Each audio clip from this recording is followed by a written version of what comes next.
In the realm of Donald Trump, there have been hundreds, if not thousands, of fact checks. Probably fact checks. This particular fact check is different.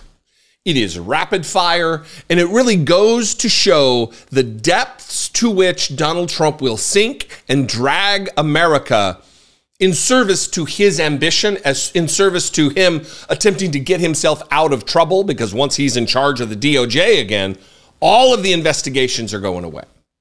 He'll set up his internment camps and send millions of Latinos there. It's a dystopian nightmare that we are facing down, literally facing down right now in America. Daniel Dale is a fact checker at CNN, and I want to share this with you because he goes through, and I don't know how he talks so fast without taking a breath. I mean, it's just fact check after fact check after fact check after fact check, correcting the rampant, rapid fire lies of Donald Trump during his what ended up being long speech at the Republican National Convention last night. This isn't fact checking other speakers. This is just Donald Trump, who managed to tell dozens and dozens and dozens of lies in the course of his time speaking. So watch this and either find this clip on Twitter or direct this video to someone who needs to know about just how much Donald Trump lied and what he lied about. Because a lot of people, they still think inflation is out of control. People still think crime is on the rise when the exact opposite is true. Inflation is finally in check. It's at a place where economists think it should be. Inflation shouldn't be zero because of we still want people to spend their money. We want people to. There's a wide range of complex economic forces at play, and the experts say inflation should be like 2 or 3%, and that's where we are. Crime on the decline rapidly, like 25% lower than it was last year. Donald Trump, when he was in office, crime was far higher than it is right now under Joe Biden. These are just a couple of things. Anyway, watch this from Daniel Dale and make sure that you get in somebody's ear about these lies. The world was at peace. Our opponents inherited a world at peace and turned it into a planet of war. We're in a planet of war. The whole world was at peace, and now the world is blowing up around us.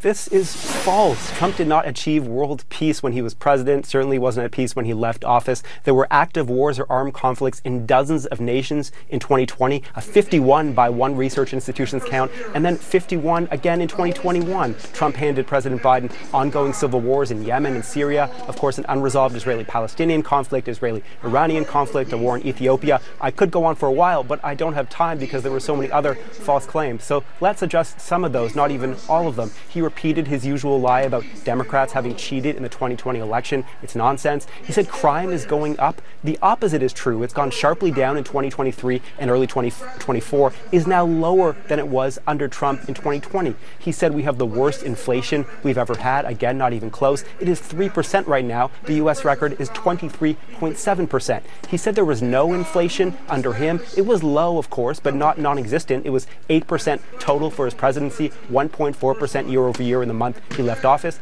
He said the price of groceries is up 57% under Biden. It's actually 21%. He said Democrats are proposing to quadruple people's taxes. That is imaginary. He said his tax cut was the largest in American history, not even close again. He said the Biden administration does nothing to stop migrants. Well, the administration tried to get Congress to pass a bill to tighten the border, and after Trump himself helped to kill that bill, Biden took executive action to tighten the border.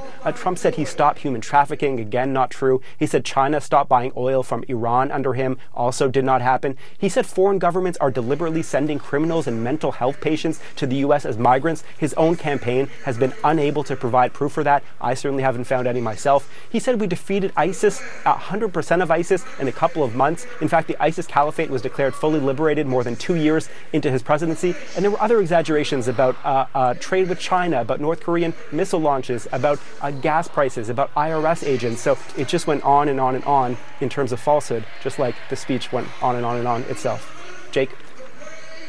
All right, Daniel Dale, thanks so much. And you could read more of CNN's fact checks at cnn.com/facts first. Quite a lot for Mr. Dale to handle there. Do you think it was difficult for Jake Tapper, who's been carrying a whole bunch of water for Donald Trump all week, to admit that Donald Trump's unchanged, that the lies that Donald Trump has told will continue to be told, that the demagogue that Donald Trump is will continue on in perpetuity? I wonder. That's an aside. Look, this is the same thing that we have become common. We have become accustomed to with Donald Trump. There is no change. He's a liar. And the Republican Party itself is filled with liars who are unmoored from the truth, from facts, from research, from data, from statistics, because they don't need to be. Because again, playing off my first video, the Republican Party is filled with idiots who are just over the moon to watch Kid Rock appear at the Republican National Convention, who are giddy over goofy geriatric Hulk Hogan ripping his shirt off. Like, this is who they are. They don't need facts. To go back to that video, the lady who said he could get up there and say, "I hate you all," and we would applaud him and still vote for him. You don't need to tell the truth to the cult. The cult is going to be there for you no matter what you do. They're putting bandages on their own healthy ears for Donald Trump. None of it makes any sense if you live in reality. If you exist in a world where you don't worship the guy you vote for president. The rest of us, we may like or not like Joe Biden, but he's the best we've got, and that's our president, and he's doing a decent job. So we support Joe Biden. I don't own a Joe Biden flag. I don't own a Joe Biden sticker. I don't even have a Joe Biden yard sign. But he's the guy, and I'm going to vote for that guy. I don't worship him. I don't have any adulation for him. I have no more respect for Joe Biden than I do for my neighbor. But that's not how it is in the Republican Party. They worship this guy. He could tell me he hates my guts, and I would give him a standing ovation and vote for him anyway. What do you think? I would love to know. You can call. Leave me a voicemail, 714-576-4054. Of course, as always, you can email me, daily@dollemore.com. Weird, wild world we live in. If you want to help support this channel, help me grow this channel, help me make these videos, you can be a producer on the show. Click the join button below, become a channel member for $2 a month. You can go over to my Patreon page, patreon.com/IDoubtItPodcast. You can follow me on social media, but make sure that you're subscribed to this channel. Click the bell. Make sure you're getting my content when it gets delivered. YouTube's a little weird lately. Views have been way down. I'm not going to go through the whole thing. Maybe I'll make a video about it. I don't know. But going to Scotland was did something with YouTube. Maybe he doesn't want to be here. I don't know. Anyway, I love and appreciate you very much. I'll see you next time. Until I do, be genuine. Take care of one another.